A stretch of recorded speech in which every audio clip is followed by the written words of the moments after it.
Shalom Dammit! This is Rabbi Sol Solomon with a Rabbinical reflection for the week of August 23rd, 2015. 2 weeks ago, 90-year-old former President Jimmy Carter announced that he was battling an advanced stage of cancer, or, as Jewish people call it, cancer. Snipped from his liver was a tumor, but they also found badness elsewhere, which is not surprising since both of Carter's parents, his 2 sisters, and his brother all died of pancreatic you-know-what. Jimmy still has his 87-year-old wife Rosalind, who says she will be right there with him throughout the treatment. So will the town of Plains, Georgia, and a lot of Americans who remember Carter as one of the smartest, most honest, and most decent of men to occupy the Oval Office. My feelings are a mite more mixed, however. Just because Carter was a mensch doesn't mean he was a good president.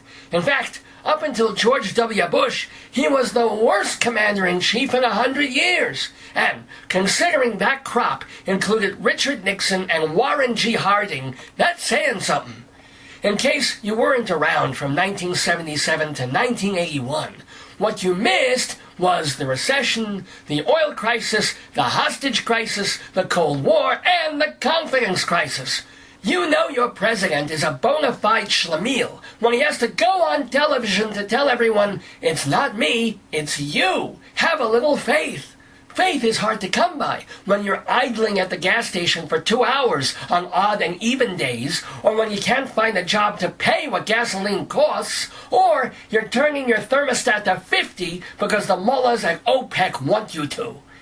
And, speaking of the Arabs, the Carter years were also, of course, the years of the Ayatollah Khomeini. 52 American hostages were taken prisoner as part of the Iranian Revolution. I suppose we should be grateful all the hostages survived. If they were captured now, ISIS would cut their limbs off and rape the stumps. Still, these Americans remained in captivity for a year and a half, until Ronald Reagan made backroom deals to have them released on the first day of his presidency. Until then, Jimmy Carter had 3 responses to the Iranian hostage crisis. He barricaded himself in his office for 100 days because, as any 8-year-old knows, if you hide in the closet, nobody knows you're there and all the bad stuff goes away. His second tactic was to wear sweaters, because that'll show those big bad oil sheiks we can live without heat. And finally, he sent helicopters to try a rescue mission, and they all crashed in the desert. It was right about then America stopped laughing at Billy Carter and turned her woeful eyes on his older brother. If Watergate was a cancer on the presidency, Jimmy Carter was a herpes all over it.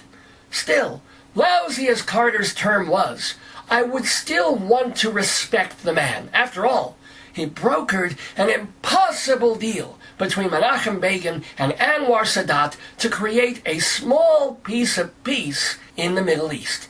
It truly was, and remains, an unbelievable, wonderful, and alas, one-of-a-kind event in that region. And yet, can Peanut Boy leave well enough alone? No! He spends the last few years bleeding through his sleeve for the poor, poor Palestinians. He writes a damn book with the inflammatory title, Palestine, Peace Not Apartheid, equating Israel with racist South Africa, even though the Palestinians are demanding land that belongs to Israel, land Israel annexed after being attacked, land that should be for Jews and Israeli citizens because the Arabs have a zillion other places to live. Carter tries to play both sides of the fence.